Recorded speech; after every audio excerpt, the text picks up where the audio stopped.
রাতে ঘুম না এলে যে 6টা কাজ করবেন। ঘুমোতে যাওয়ার আগে স্নান করে নিন। এতে আপনার সারাদিনের পরিশ্রম কেটে গিয়ে ভালো ঘুম হতে সাহায্য করবে।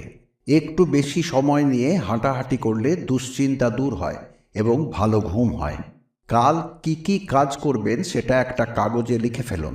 চিন্তামুক্ত হয়ে ঘুমোতে পারবেন। তাহলে সকালে ঘুম থেকে উঠে আর কাজের দুশ্চিন্তায় ভুগতে হবে না। ঘুমানোর সময় হালকা আলো জ্বালিয়ে রাখতে পারেন, তবে কখনোই ঘর পুরোপুরি অন্ধকার করে রাখবেন না। সব ধরনের ইলেকট্রনিক জিনিস যেমন mobile phone, laptop, computer, TV এগুলো ঘুমানোর আগে বন্ধ করে বিছানা থেকে দূরে রাখুন। ঘুমানোর আগে বই পড়ার অভ্যাস করতে পারলে খুব ভালো। ঘুমানোর আগে বই পড়ার অভ্যাস ভালো ঘুমের জন্য সাহায্য করে। রাতে ঘুম না এলে যে 6টা কাজ করবেন। ঘুমোতে যাওয়ার আগে স্নান করে নিন। এতে